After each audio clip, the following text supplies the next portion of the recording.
Jeg heter Sunniva Skålnes, og jeg har bodd her i Kautokeino siden 1989. De første ca. 10 årene så arbeidet jeg som planlegger i kommunen. Og når en arbeider som planlegger, det betyr blant annet å planlegge bostadfelt både her i sentrum og ellers i kommunen, så er det jo viktig å vite litt om hvordan folk bor, altså hvordan de bruker både hus og særlig uterom, eller hage som jeg kaller det da. Og det var kanskje den største, det som overrasket meg, eller ikke overrasket meg, men som var mest annerledes enn det jeg var vant med. Det er uteområdet her i Kautokeino, hagene her.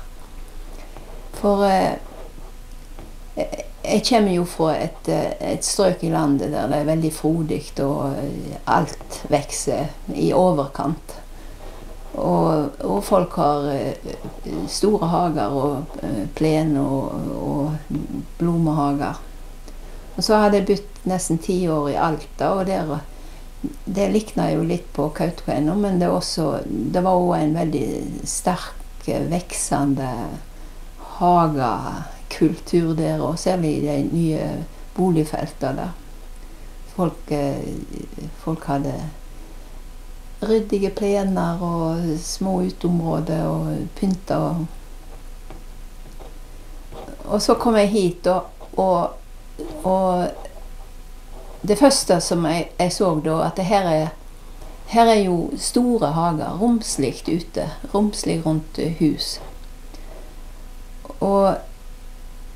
Men det er jo selvsagt annerledes enn det jeg kjente fra før, fordi at her er jo et helt annet klima og helt annet landskap.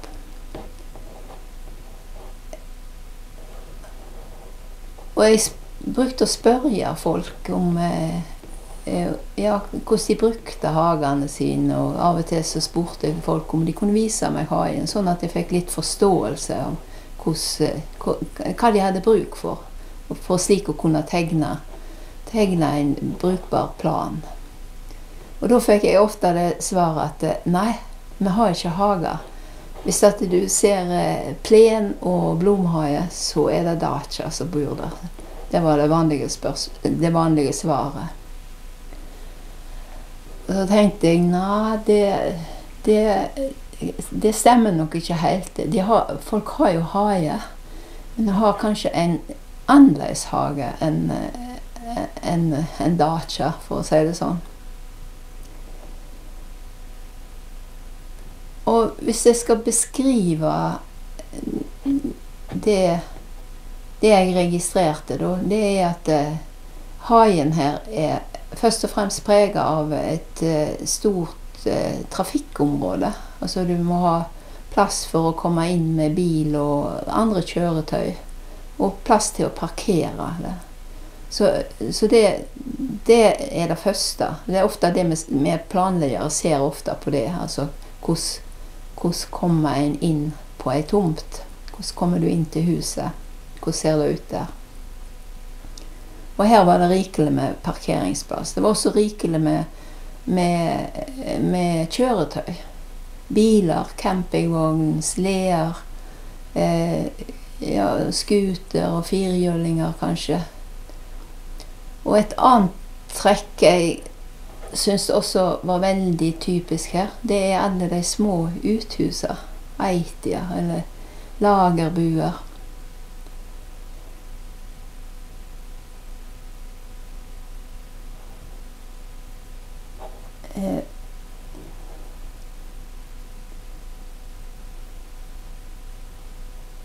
Og så kanskje det mest spennende er jo den der variasjonen, at hagen her, den forandrer seg med årstidene. Altså, på våren for eksempel, så er det veldig mye som skjer ute. Eller på vårvinteren. Da har du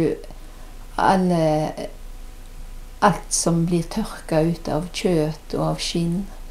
Og det også et veldig spennende trekk, alle de installasjonene eller små bygningene for å tørke kjøtt. Et stativ på taket på uthuset, eller en kasse på veggen, eller noe på verandaen, eller helt egne stativ. Det andre er å tørke reinskinn. Mange på vårvinteren her, eller på senvinteren og utover på våren, så er det jo uthusveggen her er jo full av skinn som henger til tørk. Det er nesten så en installasjon, synes jeg. Det er så spennende. Og det er jo noe som forsvinner utover mot sommeren. Altså. Da er det tomt der, og mer sånn vanlige vegger som alle kjedelige uthus har. Men jeg synes jo det var ekstra spennende året før den gamle barne- og ungdomsskolen her ble reven. For da var jo hele det skolebygget var jo kledd med skinn. Og det synes jeg, det var virkelig Kautokeino. Så det var en beskrivelse på hvordan en kan bruke hus og uteplassene i Kautokeino. Og så ser vi jo at det kan være lavvoer som setter opp, eller noen har til og med gammer. Og lavvoene kan stå, eller lavvoriggen kan stå hele året. Både fordi at en har bruk for den til visse tider for å røyke kjøtt eller fisk, for eksempel.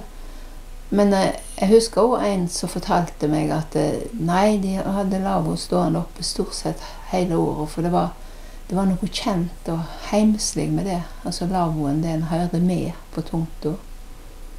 Og enkelte bruker den jo til sånn ekstra, en plass å ta en kopp kaffe, bål og kaffe, eller ta imot gjester. Så det blir et sånn ekstra rom ute. Så kan det være andre ting, andre stativ, for eksempel dette med stativ der den kan henge opp garn eller utstyr til tørking. Så til sammen utgjør jo dette en veldig sånn frodig og fargerik hage. Men det er en helt annen hage enn den jeg hadde i bakhovet mitt når jeg kom hit. For jeg er vant med en hage der en dyrker mat, eller en dyrker det vakre, altså en planter fine blomster og busker og tre og sånt. Men den hagen jeg kjenner best fra min barndom, fra heimplassen min, det var jo først og fremst en grønnsak og urtehage som hadde ekstra mattilskudd. Og på en måte så skiller jo hagen her i Kautokeino seg veldig fra det, men samtidig så er det noe felles også, for at rett nok så dyrker en ikke maten i hagen her, men en tilbereder eller en bearbeider den. For eksempel at her dyrker en ikke maten, men den vekser eller den blir hentet fra vidda. Det er altså i form av bær og kjøtt og fisk og ved for eksempel. Men bearbeiding jo, det skjer i hagen. Altså at en tørker fisk og kjøtt, en røyker, og en tørker skinn, og en bearbeider det. Så det er en form for matproduksjon, men på en helt annen måte enn sørpå. Eller i varmere strøk, da. I frodigere strøk. Så jeg tror det har vært på en måte min inngang til å forstå hagen i Kautokeino. Og Ja, de fleste som jeg spurte, de protesterte jo og sa at vi har ikke haie, det er jo bare rot, det var mange som sa. Og jeg skjønte jo ikke helt det, fordi det jeg så det var jo nødvendig utstyr, det var produksjonsmidler, det var noe en hadde bruk for i hverdagen. Og så er det selvsagt her som andre plasser at det finnes rotpeiser, men de fleste er jo ikke det. De fleste har orden og vet det er et system i alt det som er ute. Altså, det er noe en har bruk for til ulike tider gjennom året. Og det kan være lagret på ulike måter. Stund inne i disse mange små stabbur eller ja, disse små lagerbuene. Og av og til ute. Det er litt etter hva en har plass til, og hva som er praktisk. Men det har en funksjon. Det er ikke tilfeldig, og det er ikke rot. Og det var bakgrunnen for at jeg tenkte at ja, dette er en haie, men det er ikke en prydhaie, det er en arbeidshaie. Så slik var det at jeg tok i bruk det ordet eller det begrepet for å bruke på en veldig vanlig haie her. Og når jeg sier det, så sier jeg ikke at alle hager i Kautokeino er sånt. Det finnes jo prydhager i Kautokeino. Det er jo mange som legger ned stor innsats i å få til en plen og dyrke litt blomster og stelle blomene sine og flytte de inn og ut etter hvor det er frost eller fin varme på sommeren. Imponerende, synes jeg, mange. Men flertallet er nok har en mer praktisk arbeidshaie, eller ofte en kombinasjon av det. Jeg ser det på vår egen haie, og det er litt av hvert. En sånn kombinasjonshaie, tror jeg vil kalle det. Hadde intensjoner om å lage en prydhaie, men det gikk ikke. Jeg bor jo i Kautokeino, så jeg må orientere meg etter kartet. Det er mer også som hører med, som jeg ikke har nevnt, og det er jo mennesker og dyr. Altså, det er jo, jeg sier at det er en arbeidshaie, og da betyr det jo at noen arbeider. Og det foregår veldig mye der, altså, menn som reparerer skuter, og noen som arbeider med kjøtt og skinn, og så unger som leker, og unger som er med i arbeidet. Så det er på en måte en sånn, så på fint vil jeg kalle, en plass å lære, altså å lære arbeid. Og det tror jeg er en viktig funksjon her. Og så det andre er jo at dyret er veldig til stades, og veldig synlige i haien. Enkelte har jo egne sånne små hundegarer, eller så kan hunder gå fritt rundt omkring. Og så har det jo også i boligfeltet her, så finnes det jo en rekke sånne beitehager for rein.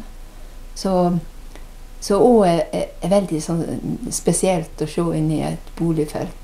Veldig, veldig flott, synes jeg. Og det er også en del av det trekket som forandrer seg gjennom året. Altså, på sommeren er jo det helt tomme, og det vekser frodig grønt gras der, for det er så godt gjødsla. Og så utover ved høsten, eller mot, ja, på denne tiden. Forrige veka så jeg en rett der borte, og det var så full av regn. Så det varierer jo. Og akkurat den der variasjonen der er også så typisk for bruken av haie og uteområdet her.